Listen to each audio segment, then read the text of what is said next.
Hello and welcome to Arunekha study. Guys, CTET exam बहुत अच्छे तरीके से चल रहा है और आज हम सीटेट फटाफट सीरीज में एक बहुत ही इंपॉर्टेंट टॉपिक डिस्कस करने जा रहे हैं जिससे क्वेश्चन हर दिन आ रहा है, हर एक शिफ्ट में आ रहा है। तो ये है टॉपिक न्यू एजुकेशन पॉलिसी 2020 यानी नई शिक्षा नीति 2020। तो आइए इसके बारे में चर्चा करेंगे। इसके कुछ की पॉइंट्स यानी महत्वपूर्ण जो बिंदु है, महत्वपूर्ण पॉइंट्स है, उनके बारे में डिस्कस करेंगे। फिर इनके कुछ एमसीक्यू करेंगे जो एग्जाम में आ रहे हैं, वैसे कुछ एमसीक्यूज करेंगे हम लोग और बहुत ही अच्छे तरीके से समझते हुए करेंगे। जल्दी खत्म करेंगे, ज्यादा समय नहीं लेंगे, शॉर्ट वीडियो बनेगी क्योंकि अब ज्यादा समय है नहीं हमारे पास। तो चलिए शुरू करेंगे। सबसे पहले मैं बता दूं कि हमारे चैनल का टेलीग्राम चैनल है, इंस्टाग्राम और फेसबुक पेज है, लिंक आपको डिस्क्रिप्शन बॉक्स में मिल जाएगा। तो ठीक है, आप लोग समझ गए होंगे बात को। चलिए आगे बढ़ते हैं। सबसे पहले इस पॉलिसी के बारे में बात करते हैं। ये पॉलिसी 34 साल पुराना पॉलिसी जो है, नेशनल पॉलिसी ऑन एजुकेशन 1986, उसको ये हटा रहा है, उसकी जगह ले रहा है। कौन सा? तो न्यू एजुकेशन पॉलिसी 2020। ठीक। और ये जो होगा, ये न्यू एजुकेशन पॉलिसी है, ये अभी तक इस शिक्षा के क्षेत्र में जो भी क्रांति हुई है उसमें ये तीसरा एजुकेशन पॉलिसी होगा। पहला एजुकेशन पॉलिसी जो आया था वो 1968 में आया था, दूसरा 1986 में आया था और ये तीसरा है जो कि 2020 में आ रहा है। ठीक। तो ये भी आप लोग समझ गए होंगे। इसमें सबसे बड़ी एक चीज क्या हो रही है कि जो ministry of human resource development था, यानी मानव संसाधन विकास मंत्रालय जो था, उसका नाम बदल गया है और वो हो गया है मिनिस्ट्री ऑफ एजुकेशन यानी शिक्षा मंत्रालय। ठीक। तो जो भी अब इनके मिनिस्टर को हम लोग बोलेंगे शिक्षा मंत्री। ठीक है, एजुकेशन मिनिस्टर बोलेंगे उनको। ऐसा इसका नाम बदल दिया गया है या बदल दिया जाएगा। ठीक। आगे बढ़ते हैं, अगले पॉइंट पे आते हैं। इसका एक मेन पॉइंट ये है कि ये कह रहा है कि हम लोग बच्चों के क्रिएटिव पोटेंशियल यानी रचनात्मक क्षमता या इनोवेटिव थॉट्स, ये हम लोग डेवलप करेंगे, उस पे हम लोग ज्यादा अच्छे से वर्क करेंगे। ठीक। क्रिएटिविटी या इनोवेशन ऐसे वर्ड्स जब मिले तो ये आपको कीवर्ड्स की तरह याद रखना है कि एनईपी 2020 जो है वो इस दोनों वर्ड पे बहुत ज्यादा फोकस किया है। ठीक। आगे बढ़ते हैं। अगला पॉइंट ये है कि इसका ये जो बनाया गया है पूरा, ये बिल जो बनाई गई है, पूरा ड्राफ्ट जो बना है वो बना है डॉक्टर कस्तूरी रंगन कमेटी द्वारा। इसके जो चेयरमैन थे वो थे डॉक्टर कस्तूरी रंगन। ठीक। तो ये आप लोग ध्यान रखिएगा। अगला पॉइंट है कि इसके कुछ पिलर्स है, कुछ फाउंडेशनल पिलर्स है। 5 पिलर्स है। पहला है क्वालिटी, गुणवत्ता, अफोर्डेबिलिटी, सामर्थ्य, इक्विटी, समानता, एसेस, पहुंच और अकाउंटेबिलिटी, जवाबदेही। तो ये 5 पिलर्स है। इससे क्वेश्चन जरूर आ सकता है, आपसे पूछा जा सकता है और वहां पे 6-7 वर्ड्स दे दिया जाएगा, बोला जाएगा कि इनमें से किस कौन कौन सा फाउंडेशनल पिलर्स है या किसके बेस पे न्यू एजुकेशन पॉलिसी बनाई गई है। तो उन 5-6-7 जो भी वर्ड्स होंगे उनमें से आपको पता लगाना होगा कि कौन कौन से वर्ड्स इसमें है। वैसे ही ऑप्शन आपको मार्क करना होगा, ऐसे क्वेश्चन बन सकता है। बढ़ते हैं अपने आगे, इस चैप्टर में आगे बढ़ते हैं। ये है कुछ पॉलिसीज, एनडीपी की कुछ पॉलिसीज है, जैसे फ्लेक्सिबिलिटी, लचीलापन, सब्जेक्ट्स और करिकुलम में ज्यादा सेपरेशन, हार्ड सेपरेशन ना हो, ये चीज है। मतलब कुछ प्रिंसिपल्स है इसमें। इंपॉर्टेंट जो है वो दूसरा नंबर हो जाएगा, तीसरा नंबर यानी मल्टी डिसिप्लिनरी एजुकेशन, यानी अब वो आर्ट स्ट्रीम, साइंस स्ट्रीम जो होने लगता था 10th के बाद से, ये सब्जेक्ट्स बाउंडेशन होने लगती थी, वो सब अब नहीं होगी। और ये है कंसेप्चुअल अंडरस्टैंडिंग, मतलब आप कितना समझ पा रहे हैं चीजों को, अपने रियल लाइफ से कितना जोड़ पा रहे हैं, उस पे ज्यादा फोकस होगा। क्रिटिकल थिंकिंग, जो कितना आप उसमें अंदर तक, कितने डीप तक आप समझ पा रहे हैं खुद से। इथिकल वैल्यूज, मतलब मोरालिटी पे भी आपको बताया जाएगा। Teachers as the heart of the learning process, मतलब जो भी लर्निंग प्रोसेस है इसमें टीचर की महत्वपूर्ण भूमिका यानी क्रांतिकारी, ये जो शिक्षा में क्रांति हो रहा है तो उस क्रांतिकारी, सबसे बड़े क्रांतिकारी होंगे टीचर्स। ठीक, तो ये कुछ मुख्य प्रिंसिपल्स है। आगे बढ़ते हैं। अब आते हैं इसके पैटर्न पे, जो कि बहुत बड़ा, ये एक इस चीज का क्या कहते हैं, सबसे बड़ा पॉइंट कह सकते हैं इसमें, कि ओल्ड पैटर्न जो था वो था 10+2। ठीक है, जो न्यू पैटर्न हो रहा है वो हो रहा है 5+3+3+4, यानी 5+3+3+4। अब ये है क्या, तो जो 5 है वो है फाउंडेशनल, यानी क्लास 3 से क्लास 8 तक, यानी प्री स्कूल, जो प्ले स्कूल बोल सकते हैं या प्री स्कूल बोल सकते हैं, जहां नर्सरी, केजी, यूकेजी जो होता है उसके 3 साल, प्लस क्लास 1 और क्लास 2 ये आते हैं फाउंडेशनल में। उम्र 3 साल से 8 साल, और ये कितने साल के हो जाएंगे, तो 5 साल टोटल हो जाएंगे। अगला है 3 साल, जो 3 है वो हो जाएगा 8 साल से 11 साल, इसको बोलेंगे हम प्रिपेयरटरी। ठीक है, तो इसमें क्या होगा, इसमें हो जाएगा आपका थर्ड, फोर्थ और फिफ्थ, यानी ईवीएस वाले सब्जेक्ट्स जहां से शुरू होते हैं वो आप इससे याद कर सकते हैं, क्लास थर्ड, फोर्थ और फिफ्थ। ठीक, उसका जो आगे आगे का जो 3 है वो हो जाएगा उम्र 11 साल से लेकर 14 साल तक, जिसको हम लोग मिडिल बोल रहे हैं, मिडिल एज बोल रहे हैं, और ये हो जाएगा आपका 6th, 7th और 8th क्लास। ठीक है, उसके आगे जो 4 है वो है उम्र 14 से 18 साल, जिसको हम लोग सेकेंडरी बोल रहे हैं, और इसका मतलब हो जाएगा 9, 10th, 11th और 12th। ये 4 क्लास इसमें आ जाएंगे। तो ये आप लोग समझ गए होंगे। आते हैं अगले पॉइंट पे। अगला पॉइंट है कि इसमें जो एक टारगेट सेट की जाएगी वो है कि ग्रॉस इनरोलमेंट रेशियो, यानी सकल नामांकन अनुपात, ये जो होगा 2030 तक स्कूली शिक्षा में 100% कर दिया जाएगा। यानी कि अब कोई भी बच्चा गरीबी के कारण या किसी भी चीज के कारण शिक्षा से वंचित नहीं रह सकता, वो भी पढ़ाई करेगा, कहीं से भी आप उसके पढ़ाई को रोक नहीं सकते हैं। स्कूली शिक्षा में ये की गई है। ठीक है, तो स्कूली शिक्षा में 100% तक का इजाफा कराना है, 100% जीईआर करना है। कब तक, तो 2030 तक। वही हायर एजुकेशन में 50% बढ़ाना बढ़ाना है। कब तक, तो 2035 तक। तो ये पॉइंट आप लोग याद रखिएगा, जब हायर एजुकेशन पूछे, हायर जब वर्ड आ जाए तो आप लोग समझ जाइएगा कि ज्यादा आगे तक की, मतलब 2035 और 2030 में जो आपका कंफ्यूजन होगा वो वहीं से क्लियर हो जाएगा जब हायर वर्ड लग जाए या 50 वर्ड लग जाए। ठीक है, तो 5 से 35 इधर याद रखिएगा, या हायर, तो हायर इसमें से क्या होगा, 2030 और 2035 में हायर कौन सा होगा, 2035, तो इससे ये याद रख सकते हैं। यहाँ 100 है तो यहाँ 30 है। ठीक, तो इससे आप लोग याद कर सकते हैं।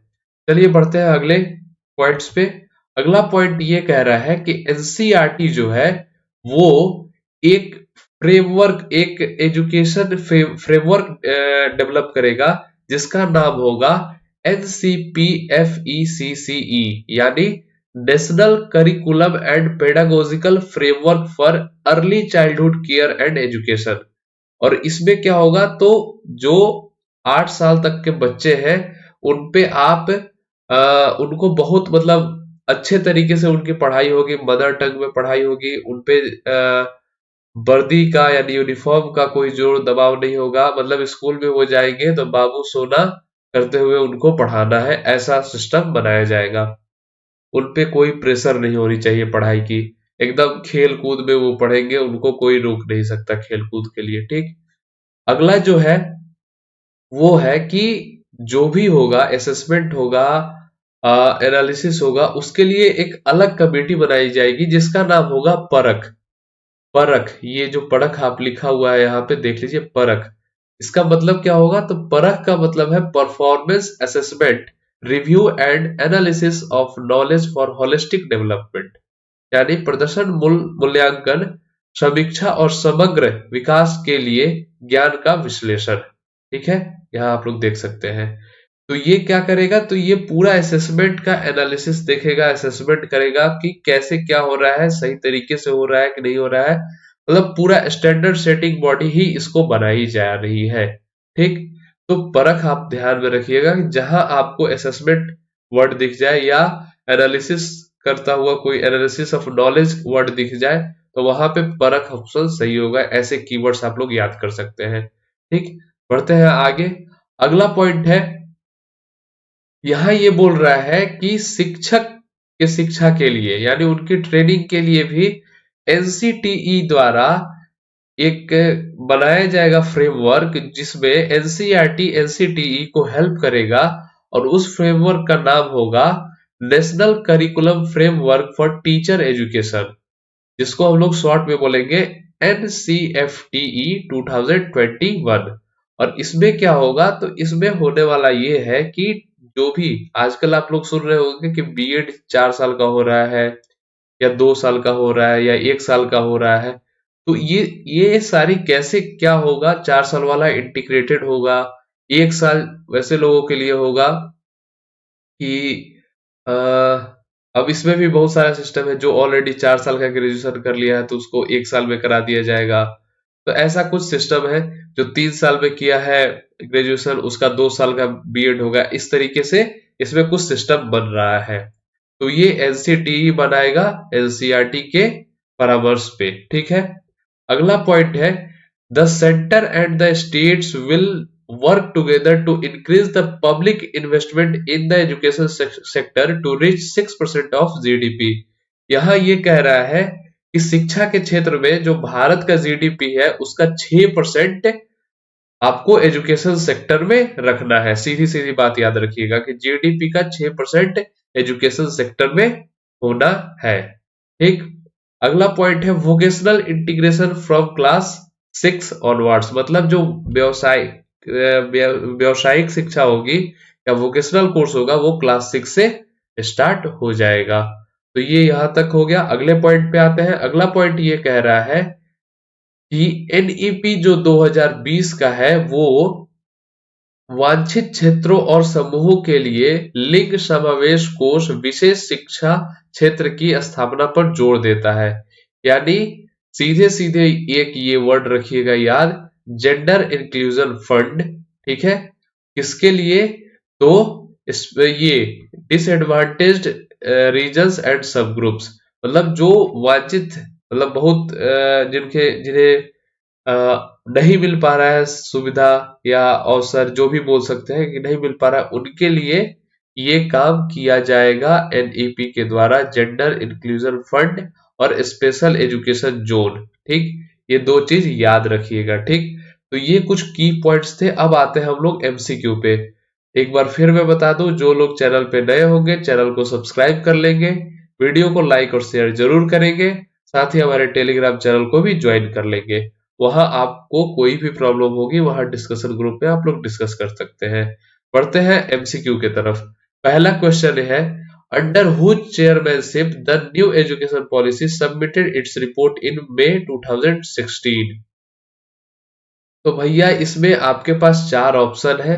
चारों ऑप्शन में देखिए, मैंने आपको क्या बताया था कि इसके चेयरमैन थे डॉक्टर के कस्तूरी रंगन, जिनके कमेटी में ही इसका गठन हुआ, इसका फ्रेमवर्क तैयार हुआ, ये ड्राफ्ट हुआ और इन्हीं के द्वारा सबमिट हुआ है।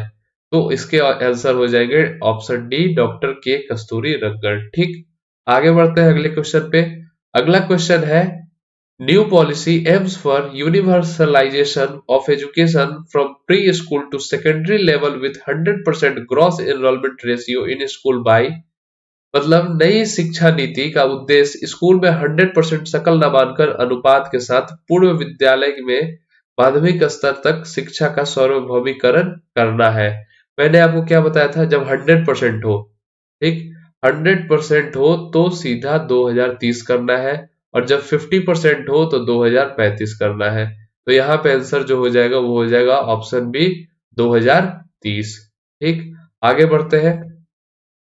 अगला क्वेश्चन है, NEP 2020 stated to establish a national repository of, NEP 2020 stated to establish a national repository of high quality resources on foundational literacy and numeracy on government digital platform. What is the name of the government digital platform? इसका आपको नाम बताना है, ठीक है। तो इसका क्या नाम है ये आपको बताना है कि जो एनईपी है एक सरकारी डिजिटल प्लेटफॉर्म बनाया है जो साक्षरता और संख्यानात्मक पर उच्च गुणवत्ता वाले संसाधन का एक राष्ट्रीय भंडार स्थापित करने की बात कही है। तो इसका आंसर क्या हो जाएगा आप लोग बताएंगे। तो इस क्वेश्चन का सही जवाब होगा दीक्षा। ये बहुत इंपॉर्टेंट है, बहुत ही इंपॉर्टेंट। उस साइड में मैंने इसका पॉइंट लिखा नहीं था, तो यहां से आप लोग ध्यान रखिएगा, ठीक है। तो इसका आंसर जो होगा वो होगा दीक्षा, ठीक है। चलिए बढ़ते हैं अगले क्वेश्चन की तरफ। अगला क्वेश्चन है NEP 2020 recommends dash fund to build the nation's capacity to provide equitable quality education for all girls as well as transgender students। तो मैंने क्या बोला था कि वांछित क्षेत्रों के लोगों के लिए क्या सेटअप कर रहा है एनईपी। तो जेंडर इंक्लूजन फंड मैंने बताया था। तो वांछित क्षेत्रों के लोग में क्या आ सकते हैं, गर्ल्स भी आ सकती है, ट्रांसजेंडर भी आ सकते हैं। तो ये लोग मतलब वांछित है, तो इनके लिए क्या बनाया जा रहा है, तो जेंडर इंक्लूजन फंड बनाया जा रहा है। चलिए बढ़ते हैं अगले क्वेश्चन की तरफ। अगला क्वेश्चन है vocational education will start from. तो व्यवसायिक शिक्षा कब से शुरू होती है, तो क्लास 6 से। उधर मैंने बताया भी था आपको, ठीक। आगे बढ़ते हैं। अब है as per the policy public investment in education will be increases from the current 4.3% to dash of the GDP. मैंने क्या बताया था, 6% जीडीपी के लेके जाना है। याद रखना है कि कितना भारत के जीडीपी का कितना, तो 6%। तो सीधा 6% आंसर हो जाएगा। आगे बढ़ते हैं। अगला क्वेश्चन है, यहाँ देखिए यही बोल रहा है, फिर से आ गया हायर एजुकेशन और 50%। तो हायर एजुकेशन में मैंने क्या बोला था, ज्यादा वाला 2030 2035 में कंफ्यूजन नहीं होगी। हायर मतलब ज्यादा, तो ज्यादा इनमें से कौन सा होगा, 35 वाला, ठीक। एक चीज और बताया था कि अगर 100 है तो 0 वाला, 50 है तो 5 वाला, ठीक। तो इससे भी आप लोग याद कर सकते हैं। क्वेश्चन ज्यादा पढ़ने की जरूरत नहीं है, सीधे कीवर्ड से आप लोग आंसर हिट कर सकते हैं। आगे बढ़ते हैं। अगला क्वेश्चन है operation black board was the outcome of. तो ऑपरेशन ब्लैक बोर्ड ये आया कब था, तो ये आया था 1987 में, ठीक है। तो 1987 में जब ये आया था, तो ये किसका आउटकम्स हो सकता है, 1986 वाले एजुकेशन पॉलिसी का। तो क्या हो सकता है, एनईपी 1986, ठीक है, या एनपीई आप लोग लिख सकते हैं इसको, एनपीई 1986। तो आंसर कौन सा होगा, ऑप्शन नंबर सी, ठीक है। तो ये था हमारे इस लेक्चर का आखिरी क्वेश्चन। और जाते जाते मैं फिर से बता दूंगा कि आप टेलीग्राम चैनल ज्वाइन कर ले, साथ ही इंस्टाग्राम और फेसबुक पेज को भी फॉलो कर लेंगे। लिंक डिस्क्रिप्शन बॉक्स में दिया हुआ है। तबीयत खराब है इसलिए जल्दी मैं सेशन कंप्लीट कर रहा हूँ। मिलेंगे आपसे अगले वीडियो में, तब तक के लिए tata bye bye and thank you. साथ ही जो लोग चैनल पे नए होंगे चैनल को सब्सक्राइब कर लेंगे, वीडियो को लाइक और शेयर जरूर करेंगे, ठीक है। मिलते हैं आपसे अगले वीडियो में, तब तक के लिए tata bye bye and thank you.